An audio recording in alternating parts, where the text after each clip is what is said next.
Hello everyone. My name is Sulthan. Alaudee. I'm from Zenith Labs. I'm working as a senior hardware security researcher.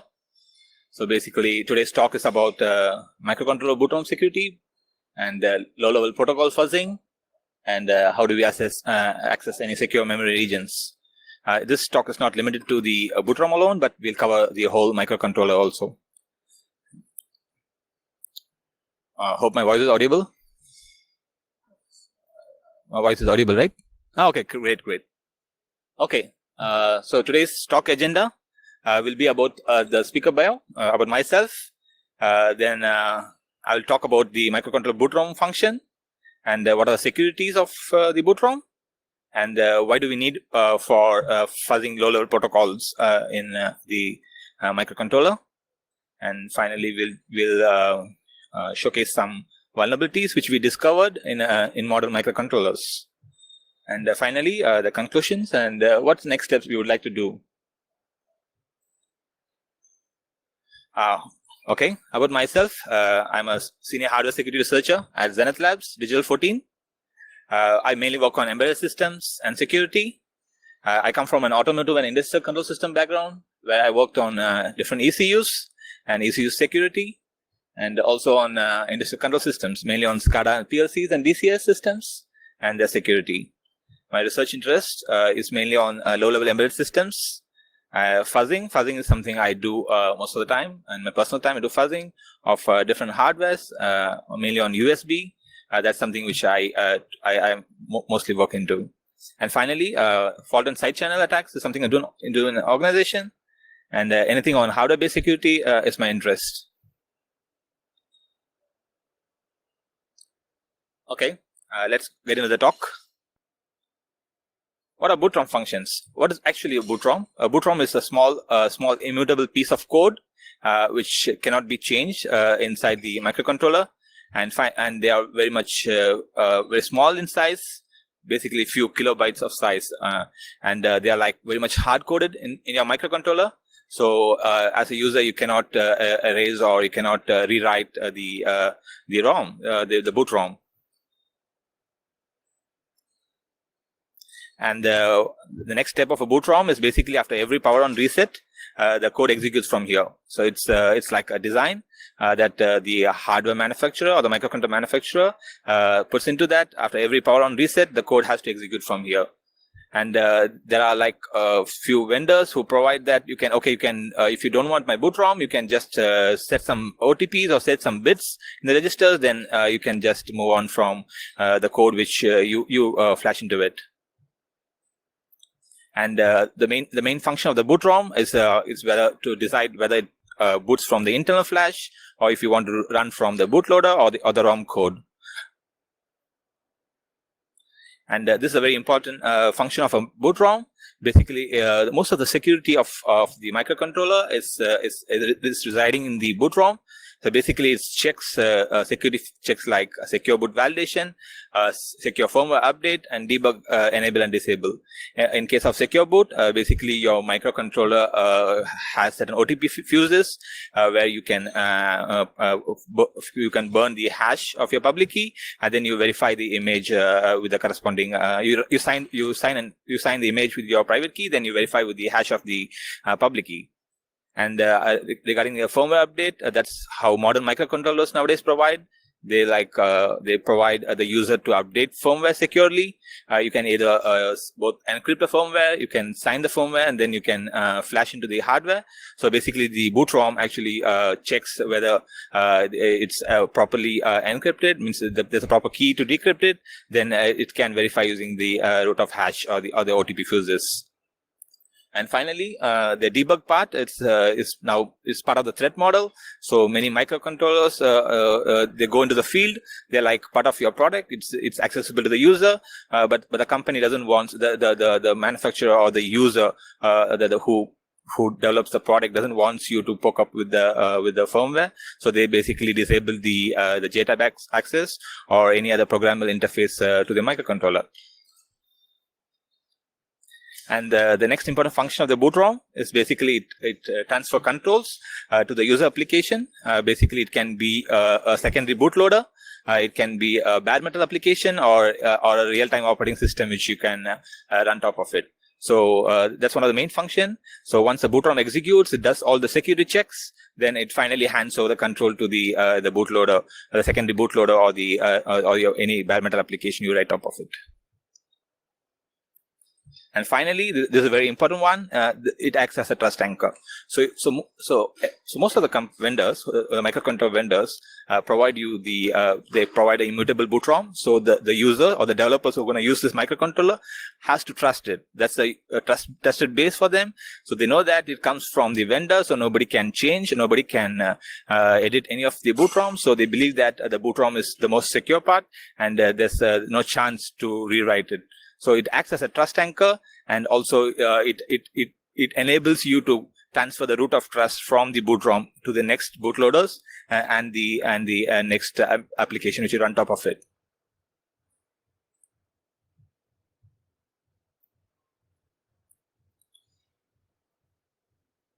Okay, this is what different vendor provides. Basically, I have listed out at least the top 5 vendors basically of microcontroller. They're like all are 32-bit series. Basically, if you see the BootROM functions for almost all the microcontrollers are same, but with different terminology. So almost most of the secure or the modern microcontrollers which provide security, they have this flash security where you can lock the flash and nobody can access it once it goes into the product and or it goes to the field. And after that, you can even have secure boot. In case of NXP, in case of NXP, you have this flash security, secure boot, debug authentication. As I said, it's basically your JTAG authentication. If you want to connect a JTAG or if the device comes for a field return, so you need to have a kind of debug authentication where the developer wants to use a secure JTAG interface in order to see what kind of problems the device faces. The other one is basically the firmware decrypt, verify, and update. So this is basically found in almost all modern controllers where you want to decrypt a firmware blob, then you want to verify the blob, and then finally update it to the flash memory. And there's terminology in NXP. They call it as in-system programming or ISP, or in-application programming, where the user application can call the BootROM to do most of the security stuff for them. And again, in ST, it's similar. You have the readout protection or the proprietary code protection. Then you have the unique entry boot. It's again the secure boot concept. And again, in Renesas, they also provide the same debug protection. Then you can update the firmware. Then again, you have secure boot, and you have trusted memory. So if you see that, basically all the microcontrollers provide most of the security functions, but the terminology differs. And the important thing to note here is that the BootROM is responsible for most of the security functions here.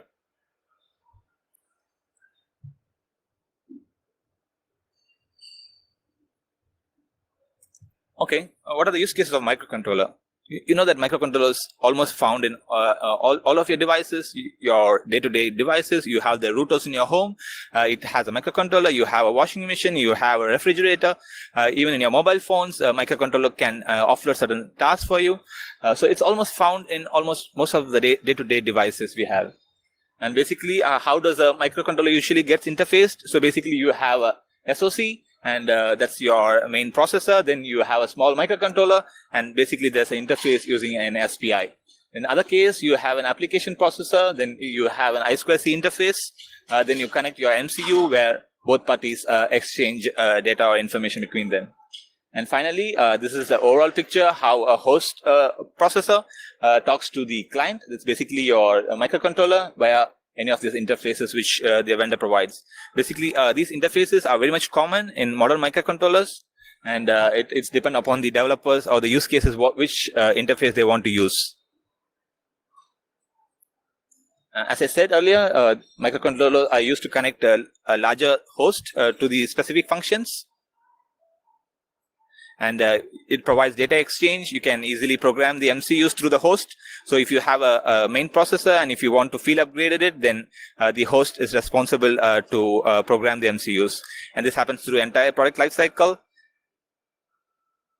And if you want to talk to any of the BootROM peripherals, the vendor provides a set of commands. Basically, it differs from different microcontrollers. So one microcontroller can provide a different set of commands, and other vendor can provide a different set of commands. Why is that? The BootROM is a black box. So basically, they don't share the source of the BootROM. All you get is it's a hard-coded memory there, and you have a documentation where the vendor provides how to talk with the BootROM in case if you want to access any of the security functions. So most time, all the microcontrollers which talks to the host works in the client mode.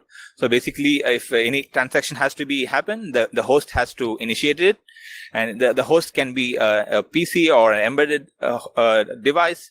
And basically, the bootloader is the target which receives the command and processes it and responds back.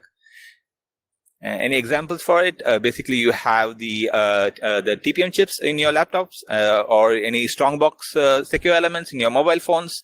So basically, they all talk to the host processor in this case, and they get the communication or data from the host.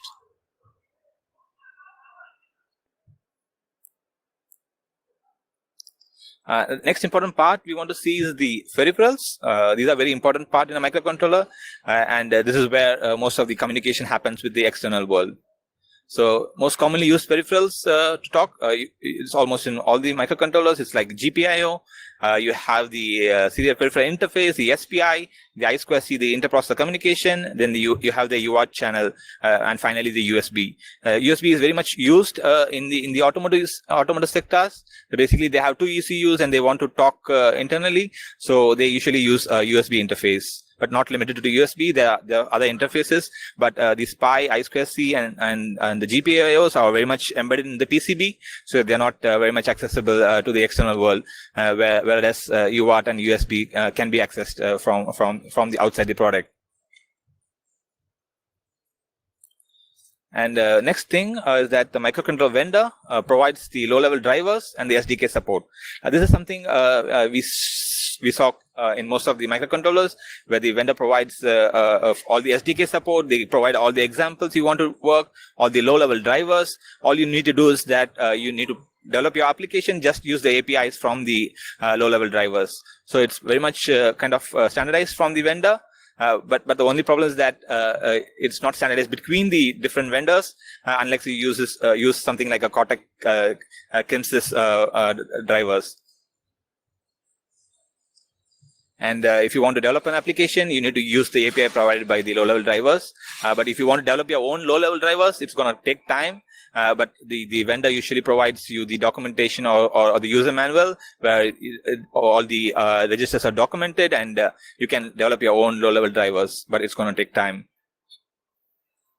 And many security functions are controlled by the vendor. And finally, the low-level drivers and the BootROM code is tested by the vendor.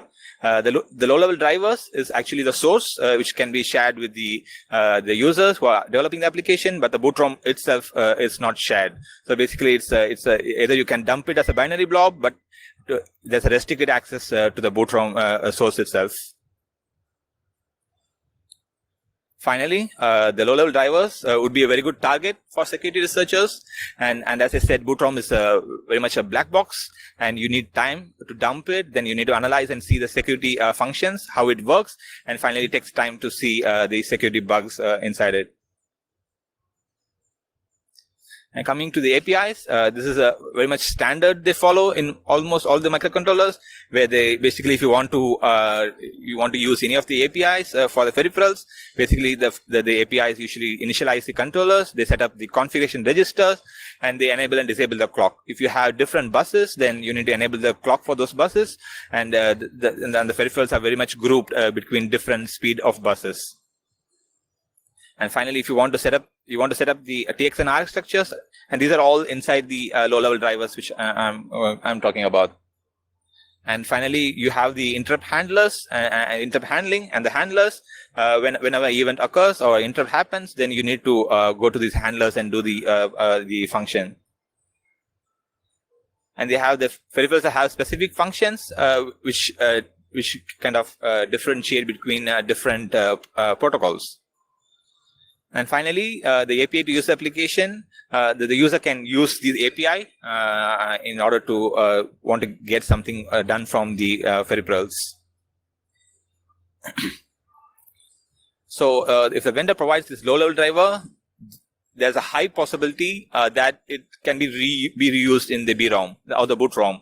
So we have seen many cases where we can't access the BootROM, or the BootROM, if you dump, it's like you need time to analyze it. But if you see the low-level drivers, and if the same functionality is in the BootROM, you can match with the low-level drivers.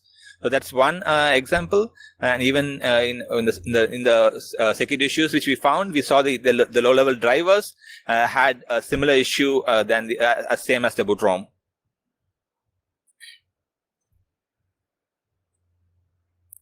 So why there's less focus on the microcontroller fuzzing? We see that fuzzing happens, but most of the fuzzing is focused on the higher Linux side or the SoC side, where you have very good support for drivers. There's a standard OS for it. So there are lots of research community is focused on the higher end processors.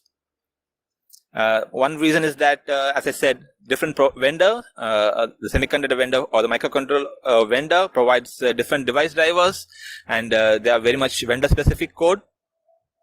And there's a less instrumentation to monitor the microcontrollers during fuzzing. In case of a Linux system or an SoC which is running a Linux, you have the stack trace, you have the debug logs, and when compared to microcontroller, you don't get much information out of it. And that's one of the reasons it's very complex to fuzz these kind of microcontrollers.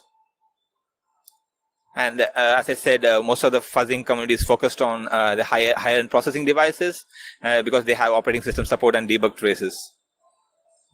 Other side, the microcontroller runs on less frequency, basically 400 megahertz and less, or there are few microcontrollers which run at 500 or 600 megahertz. And as I said, there's a very less code memory. Basically, the microcontroller flash itself is like few kilobytes. It can be ranging from 256 KB to 1 MB. But in the other side, if you see a higher end processor, it goes in gigabytes.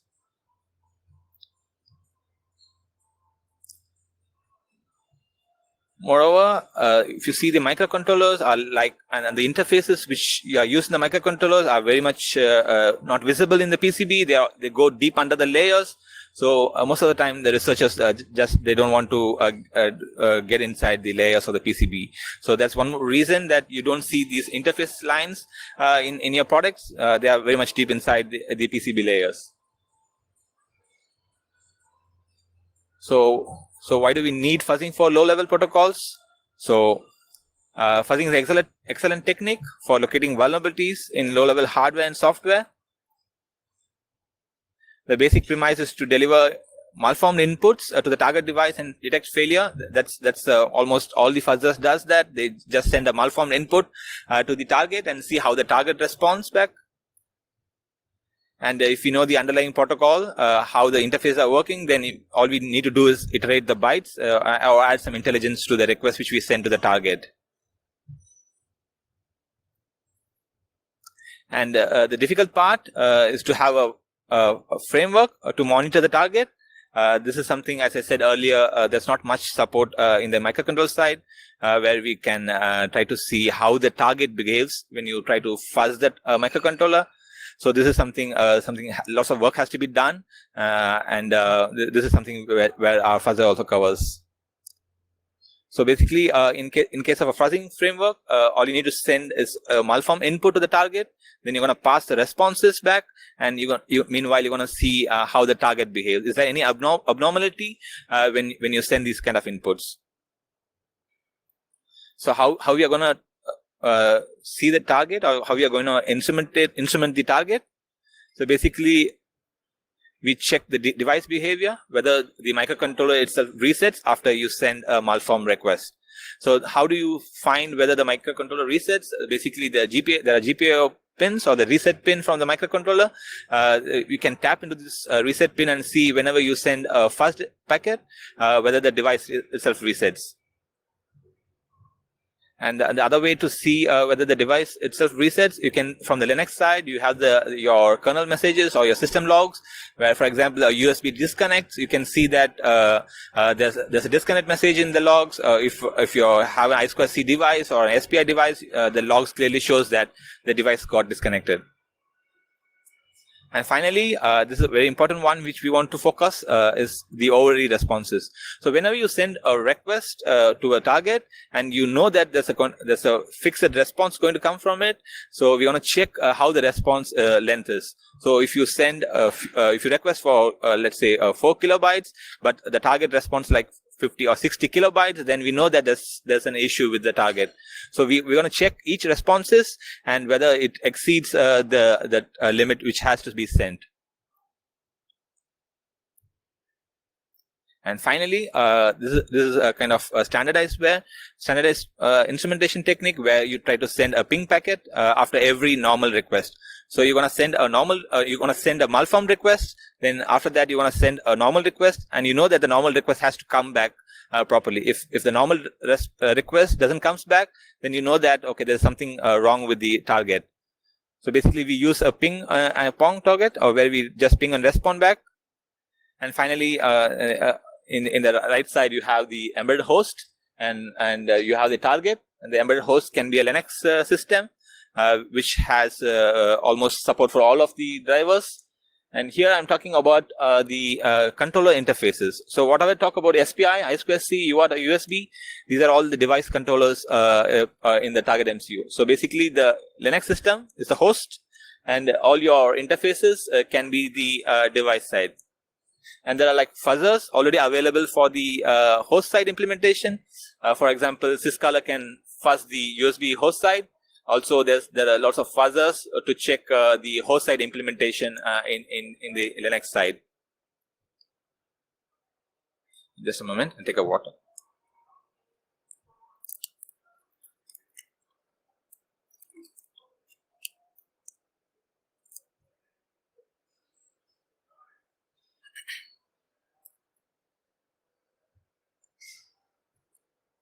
So we know that, okay, we can fuzz the target, but we need to see how far it reaches. So if you see here, we have the fuzzer, and the target, this is the target device. So as I said, the microcontroller has different layers. So you have the physical layer where all your files are there. For example, in case of USB or Ethernet, you have the physical layer for it, or the 5 chips, 5 ICs. Then you have the controllers present inside the microcontroller. It can basically be an SPI or I2C or USB or UART controllers. These controllers are basically IP cores provided by your microcontroller vendor, and it can differ from different microcontrollers. And finally, you have the low-level drivers for each of the interface, and that's how the user application can indeed want to talk with the UART or want to talk with the USB. Then basically, the user application has to use the APIs from the low-level drivers, and that's how you send the request to the outside world. In this case, if you see that the USB controller is very much complex, and the USB low-level drivers are very much complex, and they also have a standardized standard where every vendor who wants to develop a low-level driver, they need to follow the standard. Otherwise, in SPI, I2C, or UART, there's not much standard into it. It's all the vendor-specific implementation. One more thing we want to focus is that, so we know that our fuzzing, we can fuzz any of these layers. Fuzzing the silicon, it will be very difficult. I think there are lots of researches happening to fuzz the silicon layer. And if you want to fuzz the low-level drivers, yes, there's lots of people do into it. And finally, the user application. This is very much different from vendor to vendor. And if you want to fuzz the BootROM, again, that's more into the higher layers. So where is our focus currently? We know that we try to fuzz all these low-level drivers, and we know that we found some vulnerabilities in the USB controller. As I said, it's a complex stack, and it has to follows the standards. Similarly, we are trying to focus on the low-level drivers for SPI, I2C, and UART controllers. And these are like something very much different between different microcontrollers. This is something very much we feel the complexity, because one low-level driver from one vendor will not work with the other vendor. So it is all dependent on the implementation. And finally, we have the fuzzer. Basically, we try to send the requests and responses to the microcontroller. And finally, we want to monitor how the device works. So basically, the request and response, you can target each different layers, and finally you can get the response back. We have vulnerabilities observed in the USB driver that's over here. Then there are not much found. So we know that since there's no issues, it doesn't mean that it's not vulnerable. All we need to do is to improve the fuzzer here. And this is something, the path which we have not reached, but we are planning to reach those paths.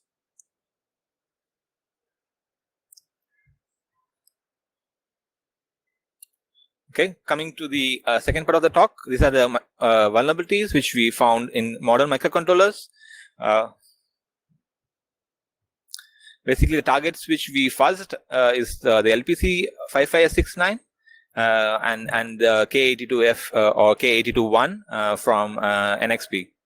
So the first target is basically a dual-core ARM which has a Cortex M33 MCU which runs at 150 megahertz, and you can see the flash memory is like very much, it's in size of kilobytes. You have 320 kilobytes and 640 KB of flash memory.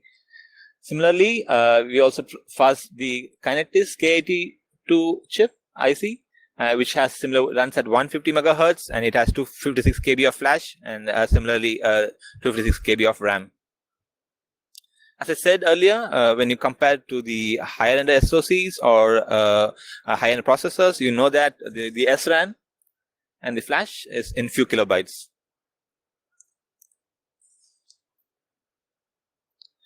This is the target which we used for the LPC. So we brought the LPC development board, and this is revision A2.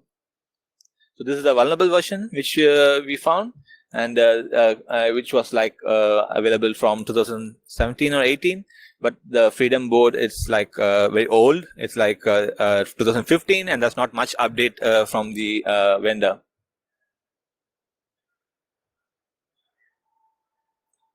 So one more thing I wanted to show here is basically you can see in a real target or a real device, you know that you can't access the peripherals. So for example, if you want to fuzz the I2C or SPI, you know that in a real target, this might be inside the PCB layers. But since this is a development board, most of the interfaces are present here, so it's very easy for you to fuzz. But who can use the fuzzer? It's like the developers, while they're going to create a product, most of the time they use these development boards. So we can use the development boards in order to access the interfaces. Similarly, in K82, you have the interfaces for accessing the peripherals, and also you have this the bootloader switch, basically. So if you want the NXP chip to enter into the bootloader mode or into the BootROM mode, basically you need to press the switch and you need to recycle the power, then the chip enters into the BootROM mode. Similarly, for ISP, you can set the jumpers here. Then if you recycle the board, reset the board, it enters into the BootROM mode.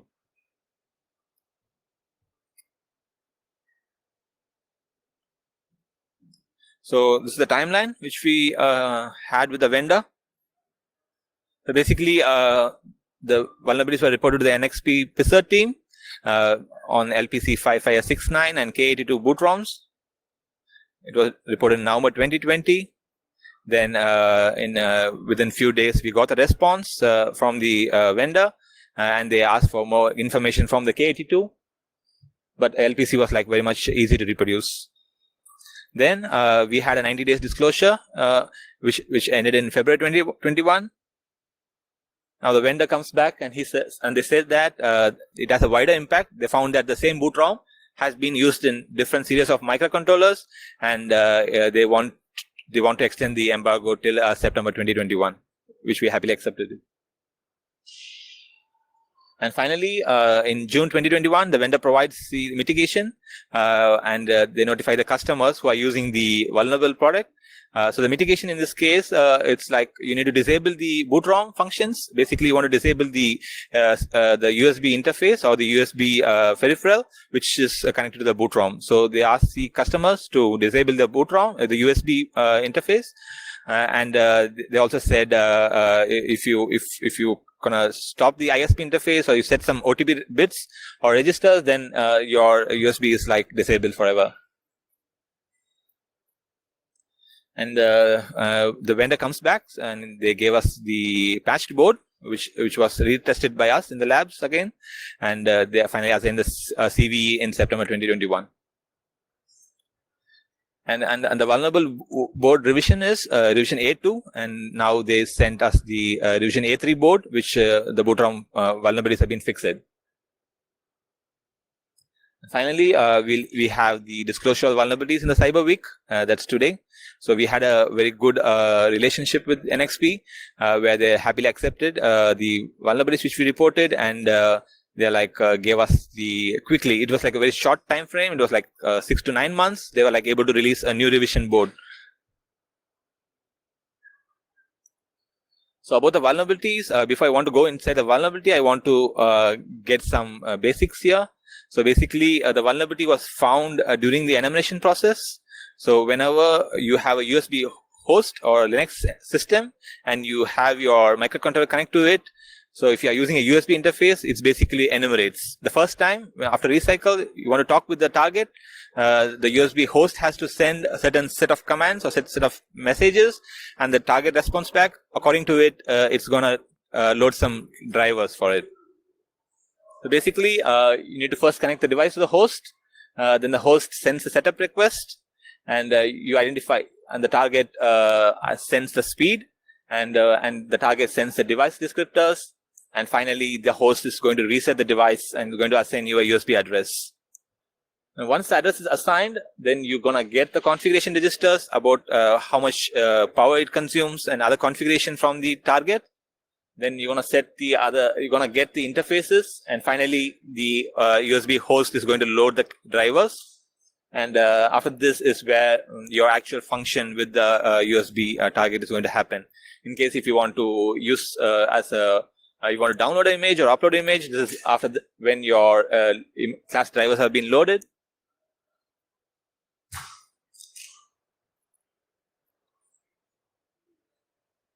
So this is something, the target, the fuzzing setup which we used.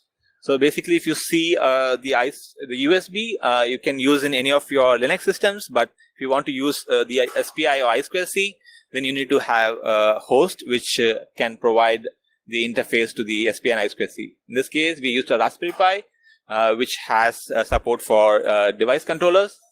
So basically, you connect the GPIOs to the SPI, and again I2C or USB with the Raspberry Pi or your Linux host. In this case, the target is the LPC device. This is the EVK board, revision A2, which we brought, and basically we wired all the connection. This is almost available in the user manual or the data sheet. In this case, the fuzzing framework was running from the Raspberry Pi.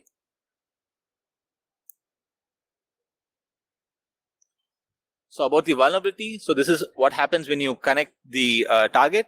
So basically, it enumerates. You can see all the logs in your Linux system logs. You can see that the NXP semiconductor device is being enumerated, and after that, you can see the final class driver, the USB HID. That's the class driver which gets loaded. And this is where your function starts. So the microcontroller usually provides the HID class interface. So basically, you have 3 endpoints. The interrupt in 1 and out 2 usually provides your HID class or your user functions.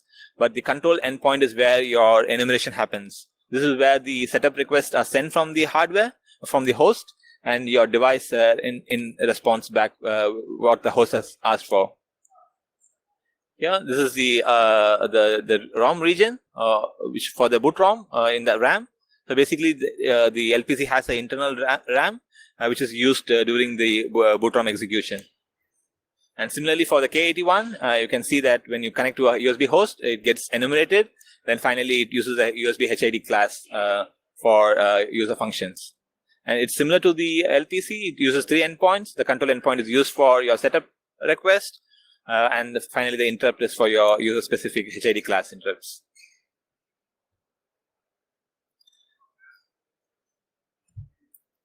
So about details about the vulnerability, it's a classic buffer overflow we found in the BootROM. So basically, the vulnerability allows an attacker to read 16 KB from the LPC and 64 KB of data from the K82. This was from a locked device. It has been secured. It has been all the debug interfaces has been enabled, so you can't access the JTAG, or you can't even run your own code because Secure Boot was running. But the BootROM was vulnerable, so you can dump at least 16 KB of memory from the LPC and 64 KB from the K82. The memory ranges or the size can be less, but as I said earlier, these microcontrollers are like use only 256 KB of flash, and 16 KB of the flash comes from the secure regions. What we found is that the memory which we dumped actually had some parts of the firmware which is actually being secured by the microcontroller. Similarly, what kind of the vulnerability was exactly found in the get descriptor configuration, where you can modify the W-length value. Basically, when you send a USB request to the host, from the host to the target, so basically you set the W-length value. And this W-length value, if the target is not properly verifying it, then you can control it. In this case, when the host sends a W-length value of 65,000 bytes, the LPC or the K81 is going to transfer that amount of data from it. So here, in this case of LPC, the target reset it at 16 KB, but 16 KB was more than enough for us to see different parts of the firmware.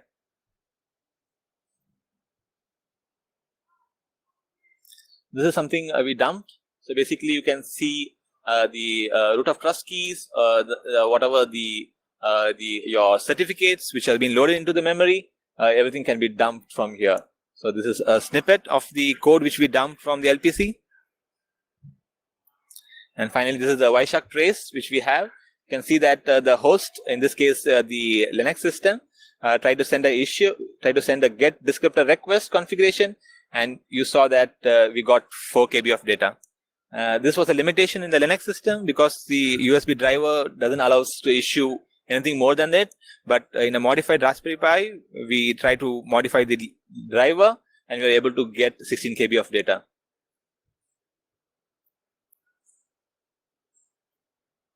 And this is the code which was responsible for the vulnerability.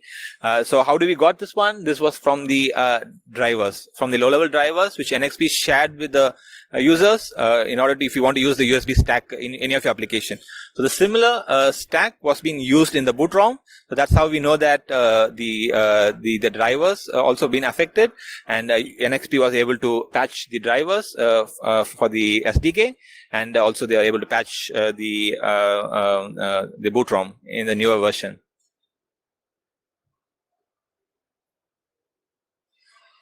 So about the CVE, so basically NXP was able to patch the silicon for RT Series 500 and LPC, and they were able to patch the SDK, but other ICs like the K81, they don't have a patch for it, so it's still vulnerable in the field.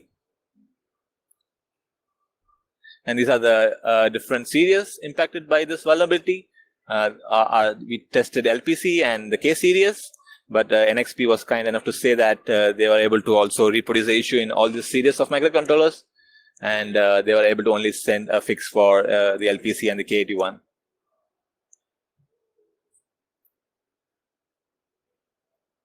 So coming to the conclusion, we know that there are lots of BootROM vulnerabilities found. Majorly, if you see the Fuzzing, it's the BootROM vulnerability in the Tegra SoC. So this was like used in the Nintendo console, and there were like these vulnerabilities were like able to the researcher who found the vulnerability were even able to exploit the secure boot out of it. And this was like in 2017, you had the IMX vulnerabilities on the HAB, the high assurance boot.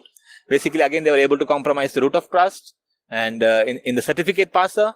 So there was like a stack-based overflow in the X509 parser. Again, the USB recovery mode had a stack overflow. So the users were able to again bypass the secure boot.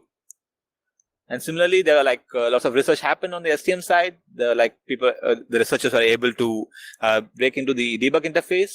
And again, this was like to downgrade the RDP protection in STM32. And recently, there were like many fault attacks were used to bypass critical protections in modern microcontrollers. So quite a lot of research was happening, and I can say that the BootROM bugs are very serious, and if you don't have a look at it, or you don't properly vet it for security issues, this is gonna create lots of problems for your hardware. You need to get back the hardware from the field. So it's always good to find check the vulnerabilities, and the main thing is that what we see is that even the code size was very less. It was like few KB of BootROM, but fuzzing was something been missing here. So we thought we'll use this opportunity to kind of release a fuzzer for us, so that we can find these kind of vulnerabilities in the peripherals.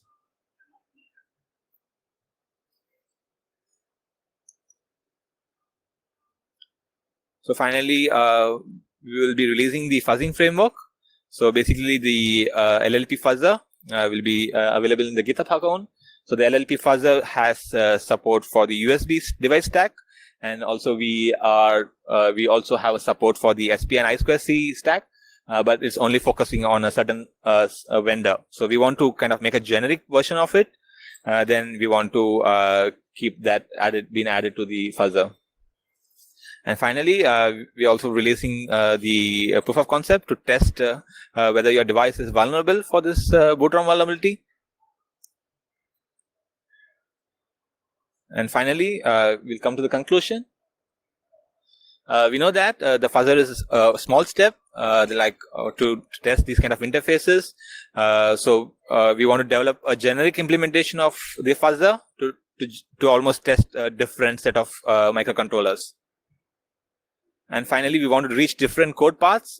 We know that, as I said earlier, the fuzzer can only test certain parts of the low-level drivers, but we want to try to see whether we can send the fuzzed or the malformed inputs to different layers of the controller. And also, we want to test new targets. This is something we plan to check whether any TPM modules, because the TPM module itself uses SP and I2C in order to talk to your host in your laptop. And also, newer version of the mobile phones. Newer version of the mobile phones. Basically, they use the Strongbox concept or the HAL, where they usually use the secure elements in order to offload most of the security tasks from your application processor. This is something we also plan to try out different targets and to see how the target responds. And finally, we want to test different MCUs and bootloaders. I think we are like end of the presentation. And if you have any questions, I'll be happy to answer it. Thank you, Sulthan. Any questions from the room? I saw there were no questions in the app. Anyone here? Yep. Wait a moment. Please speak up loud because the speaker doesn't have a headset. Hi. Sulthan, hi. Thanks for the talk. Have you tried NXP's secure element line of products? Because this is just a microcontroller, so former Freescale business. Have you also tried to fuzz the secure elements from NXP? Okay, we never tried the secure element part since these microcontrollers are very much easily available. But that's something we are planning to test the secure element. But secure element is totally different concept for us. With the JCOP and all the Java OS running inside it, we need some more time to see these kind of devices. But yeah, we didn't test any of the secure elements now. Okay. Any more questions from the room? No? Okay, then I want to thank you, Sulthan, for your talk. It was really great to learn that these vulnerabilities are not only found in software, but also in hardware. Thank you. Thank you. Thank you.